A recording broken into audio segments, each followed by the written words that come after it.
మనం కూడా బుద్ధుడి దాకా ఎక్కడో అరణ్యానికి వెళ్ళి తపస్సు చేసుకోకర్లేదు, ఇంట్లో కూర్చొని తపస్సు చేసుకుంటున్నాం మనం. పిరమిడ్ మాస్టర్స్ ఇంట్లో కూర్చొని అన్ని విషయాలు తెలుసుకుంటున్నాము. నేను ఇంట్లో కూర్చునే ఈ యశోద గురించి తెలుసుకున్నాను పుస్తకం చదివి. చూసారా, నేను ఇంట్లో కూర్చునే అన్ని సత్యాలు, జీవిత సత్యాలను తెలుసుకున్నాను పుస్తకాలు చదివి. ఆ రోజుల్లో శ్రవణం ఉండేది, ఈ రోజుల్లో స్వాధ్యాయం ఉంది.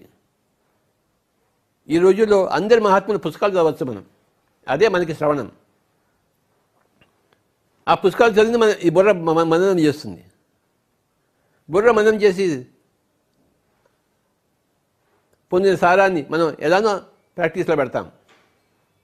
అప్పుడు ఎలాగో మనకు ఆత్మసాక్షాత్కారం జరిగింది. పిరమిడ్ మాస్టర్స్ అందరికీ ఇలానే జరిగింది ఆత్మసాక్షాత్కారం. ఇంట్లో కూర్చుని ఏ హిమాలయాలకు వెళ్ళలేదు, బుద్ధుడిలాగా సన్యసించలేదు, కానీ శ్రవణం చేయడం మొదలుపెట్టారు. అద్భుతమైన శ్రవణము. స్వాధ్యాయం కూడా శ్రవణంలోకి కింద లెక్క వస్తుంది. పుస్తకాలు చదవడం మొదలుపెట్టారు. అల్వాల్ మురళి అనే ఒక మాస్టర్, మురళీధర్, ఒకరోజు ఆయన దిల్సుఖ్ నగర్లో వెళ్తూ వెళ్తూ ఆకలేసి మిరపకాయ బజ్జీలు తినడం కొని తిన్నాడు ఆయన. ఆ మిరపకాయ బజ్జీలు ఒక కాగితంలో పెట్టిస్తారు కదా. ఆయన మిరపకాయ బజ్జీలను తినేశాడు. తర్వాత కాగితం చూశాడు, అది మన కాగితం, ధ్యానం ఎలా చేయాలో చెప్పవలసిన కాగితం అది చూశాడు ఆయన. ఓహో, కర్నూలులో బుద్ధ 10 మినిట్ ధ్యాన కేంద్రం ఉందా అని వెంటనే అక్కడి నుంచి అక్కడికే మోటార్ తీసుకుని కర్నూలుకి వచ్చేసాడు ఆయన, మోటార్ సైకిల్ తీసుకుని. ఇంటికి కూడా వెళ్ళలేదు అది చదివిన తర్వాత. అంటే ఆ చిన్న కాగితం చదివి మొత్తం అంతా అయిపోయింది దానికి. ఆ ఒక్క కాగితం చదవడంలో ఆయన శ్రవణం అయిపోయింది, స్వాధ్యాయం అయిపోయింది, మననం అయిపోయింది. తిన్నగా ప్రాక్టీస్కి వెళ్ళిపోయాడు కర్నూలుకి. అక్కడి నుంచి అక్కడికే ఆ దిల్సుఖ్ నగర్ నుంచి కర్నూలుకి వెళ్ళిపోయాడు. ఇంటికి కూడా వెళ్ళలేదు. అక్కడ 4 రోజులు ఉండిపోయాడు. నేను ఎక్కడో బయట తిరుగుతున్నాను కదా, వచ్చేసాడు. నేను వచ్చే వరకు ఉన్నాడు. 4 రోజులు సాధన చేశాడు కర్నూలులో. మళ్ళీ హైదరాబాద్కి వచ్చి పెద్ద మాస్టర్ అయిపోయాడు. ఆత్మసాక్షాత్కారం పొంది అందరికీ ధ్యానం చెప్పడం మొదలుపెట్టాడు అల్వాల్లో. చూశారా ఎలా జరిగింది? ఆ అల్వాల్ మురళీధర్కి ఒక కాగితం చదివాడు, ఒక కాగితమే శ్రవణం చేసింది, స్వాధ్యాయం చేసింది, బుర్ర మననం చేసేసింది. వెంటనే తన మోటార్ సైకిల్ని తిప్పాడు, కర్నూలు వైపు తిప్పాడు. కర్నూలు చేరుకున్నాడు. అక్కడ సాధన చేశాడు, సాక్షాత్కారం పొందాడు, లోక కళ్యాణం గావించాడు అల్వాల్లో.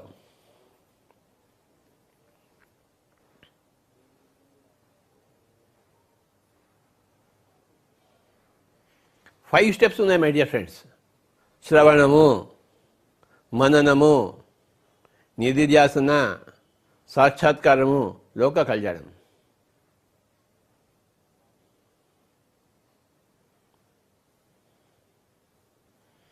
మొట్టమొదటి పాయింట్ శ్రవణము. మనం నోరు మూసుకుని కూర్చుని పక్కవాడి మాటను మనం వినాలి. ఎంత ముఖ్యం చూడండి.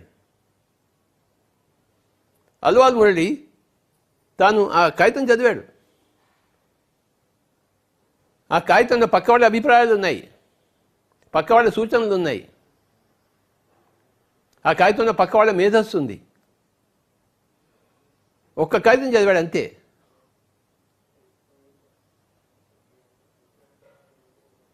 యశోదరు కూడాను తన దుఃఖాన్ని తాను అందరికీ చెప్పడం మానేసి పక్కవాళ్ళ దుఃఖాన్ని వినడం కోసం తయారైపోయింది. ఆవిడ బాగుపడిపోయింది. తన మాయ నుంచి తాను బయటపడింది సొంతంగా, బుద్ధుడు రాకముందే.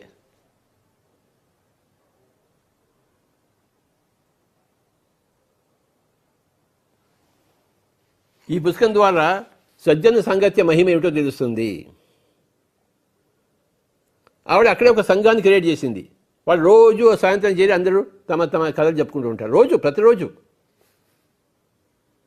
అది చెబితే వాళ్ళకి ఏదో పోగొట్టుకున్నట్టు ఉంటుంది. ప్రతిరోజు అది కలుసుకునేవాళ్ళు. మళ్ళీ రేపటి కలుసుకునేదాక మళ్ళీ ఎప్పుడు కలుసుకుంటామా అని వాళ్ళు ఆతురతతో చూసేవాడు. ఆవిడ ఒక సంఘాన్ని క్రియేట్ చేసింది అక్కడ, తను ఉన్న చోటే. పిరమిడ్ మాస్టర్లు తాము ఉన్న చోటే ఒక సంఘాన్ని క్రియేట్ చేస్తారు. ఎవరి సంఘం వాళ్ళదే, ఎవరి సజ్జన సంగత్యం వాళ్ళదే. ఎక్కడికో పోయి చేయక్కర్లేదు. మనకు తెలిసింది పక్కవాడికి చెప్పడం, పక్కవాడికి తెలిసింది మనం వినడం, అంతే. రెండు వెరీ వెరీ సింపుల్. మనకు తెలిసింది పక్కవాడికి చెప్పడం, వాళ్ళకి తెలిసింది మనం వినడం. ఏదుంటే అది, అందులోంచి ఒక గొప్ప సత్యాలన్నీ బయటపడతాయి. మనకి సహజంగానే బయటపడతాయి సత్యాలు. హైదరాబాద్లో ఒక ఆవిడ ఉంది, ఆవిడ పేరు మర్చిపోయాను నేను. ఆవిడకి 2 పిల్లలు. ఒకడేమో 17 ఏళ్ళ వాడు, ఇంకోడేమో 15 ఏళ్ళ వాడు. ఒకరోజు ఏమైందంటే ఏదో ఎగ్జామినేషన్లో ఫెయిల్ అయిపోయి ఆ 17 ఏళ్ళ వాడు, పెద్ద కుర్రాడు, 3 అంతల కింద నుంచి కింద పడి సూసైడ్ చేసుకున్నాడు. ఇంకా ఆవిడ సంగతి ఎలా ఉంటుంది చెప్పండి. ఆవిడ తన ఆరోగ్యాన్ని కోల్పోయి ఎంతసేపు తన కొడుకు గురించి ఆలోచిస్తూ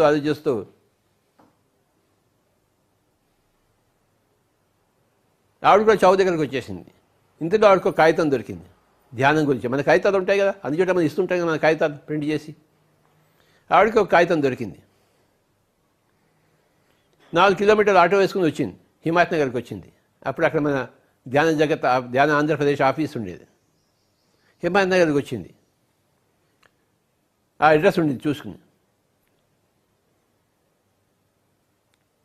ఇలా జరిగింది అని చెప్తే, అలాగా రండి ధ్యానం చేయండి అని చెప్పి ధ్యానం నేర్పించారు మన వాళ్ళు. ఆవిడ ధ్యానం చేయడం మొదలుపెట్టింది.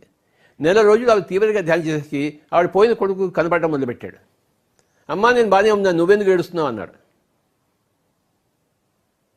చూసారా, అంటే పోగొట్టుకున్న కొడుకుని ఆవిడ చూసింది, ధ్యానంలో మాట్లాడింది. ఇంకెందుకు ఉంటుంది దుఃఖం? ఆవిడ సంతోషపడడం మొదలుపెట్టింది.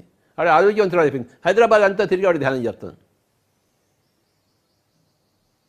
భౌతికంగా తన కొడుకును తిరిగి పొందలేదు, అది తెలుసు. కానీ ఆత్మపరంగా పొందింది ఆవిడ. ఆ శక్తి సంపాదించుకున్నది ధ్యాన సాధన ద్వారా.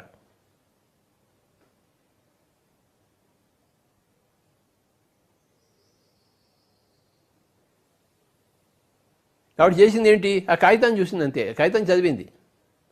ఎక్కడో చిన్న ఒక ఆశ వచ్చింది, నా జీవితం కూడా బాగుపడుతుందని చెప్పేసి. ఆశతో ఆవిడ ఆటో వేసుకుని వచ్చేసి 4 కిలోమీటర్లు హిమాయత్ నగర్కి, ధ్యాన కేంద్రానికి, ధ్యానాంధ్రప్రదేశ్ ఆఫీస్కి నేర్చుకుంది ఆవిడ. నేనేదో అన్నీ నేర్చుకున్నాను, నేనైనా హిమాలయాకి పోయి నేర్చుకున్నానా? ఏదైనా ఆశ్రమాలు తిరిగాను? లేదు. పుస్తకాలు చదవడం మొదలుపెట్టాను. నాకు పుస్తకాలు చదవడం బాగా అలవాటు కదా.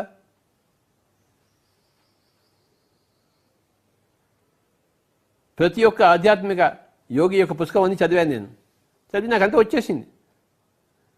అల్వాల్ మండికి ఒక కాగితం చదివితే రాంది నాకు ఒక పుస్తకం చదివితే రాదా? ఆవిడకి ఒక కాగితంతో ఆవిడ ధ్యాన కేంద్రానికి పరిగెత్తే నేను ఒక పుస్తకం చదివి నేను ఇంట్లో కూర్చొని ధ్యానం చేయలేనా?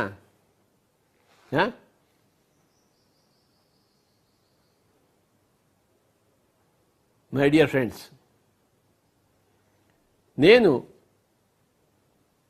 నా ఫ్రెండ్ ఒక మాట చెప్తే, ఆయన ధ్యానం చెప్తే రామచంద్రారెడ్డి అని చెప్పేసి నేను ధ్యానం మొదలుపెట్టాను. ఒక మాట,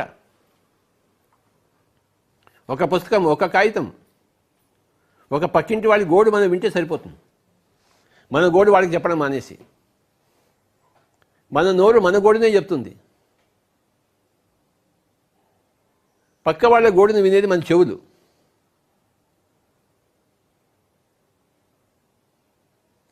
ఎంతసేపు జీవితాన్ని మన వైపు నుంచే మనం ఆలోచిస్తాం, చూస్తాం. పక్క వాళ్ళ వైపు నుంచి కూడా చూడడం నేర్చుకోవాలి, ఆలోచించడం నేర్చుకోవాలి. అప్పుడు జ్ఞానం ఉదయిస్తుంది. అప్పుడు సత్యాలు బయటపడతాయి. 10 మంది చేరితే 10 మంది అనుభవాలు వింటే ఒక సత్యం బయటకు వస్తుంది. ఆ 10 మంది పేకాట వాడైతే అందరూ డబ్బులు పోగొట్టుకునే వాళ్ళే, ఓహో నేను కూడా పేకాడితే నేను కూడా డబ్బులు పోగొట్టుకున్నాను సత్యం బయటపడుతుంది.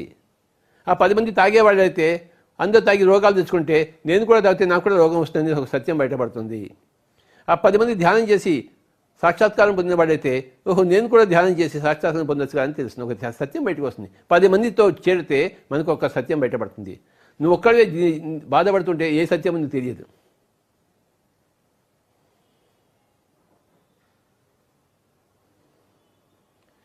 ఆ 10 మంది ఎవరైనా కానీ నీ చుట్టుపక్కల వాళ్ళు ఉంటారు, ఇప్పుడు 10 మంది ఉంటారు, వాళ్ళ గోడ నువ్వు వినాలి.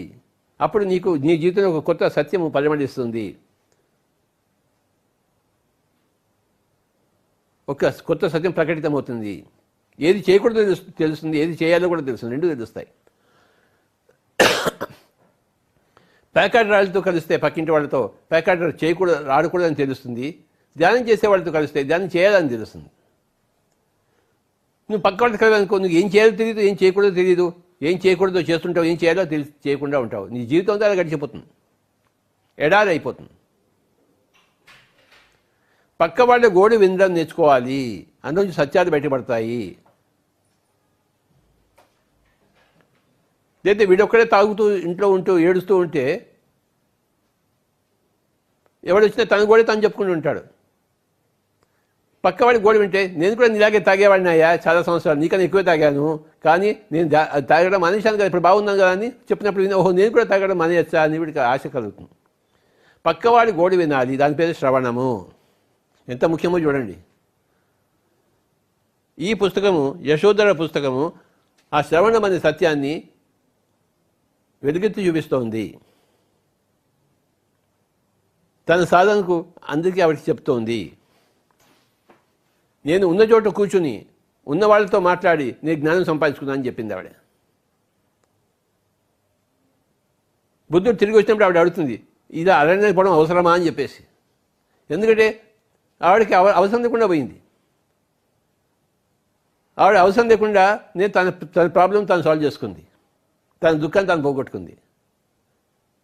ఇలా అడవులకు పోవడం అవసరమా, ఇంట్లో కూర్చునేవాడు చేసుకోలేడా అని బుద్ధుడిని అడిగింది ఆవిడ ఫస్ట్ టైం వచ్చినప్పుడు.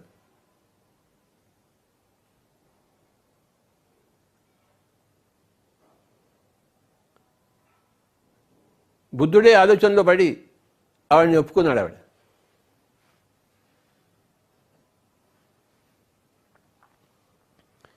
మన పిరమిడ్ స్పిరిచువల్ సొసైటీ మూవ్మెంట్ అంతా చేసింది యశోధర చేసిందే మనం అంతా చేస్తున్నాము.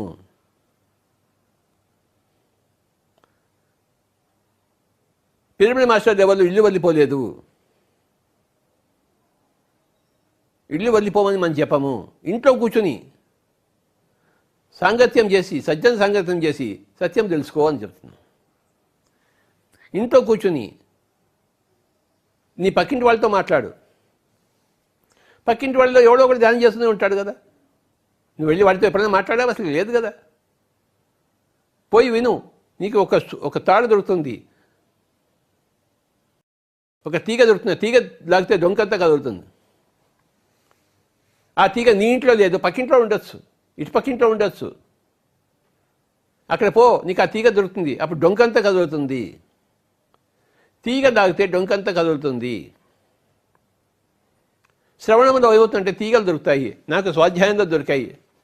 మా ఫ్రెండ్ రామచంద్రారెడ్డి చెప్పిన మాటల్లో విన్నాను, నాకు తీగ దొరికింది. లాగితే డొంకంతా కదిలింది.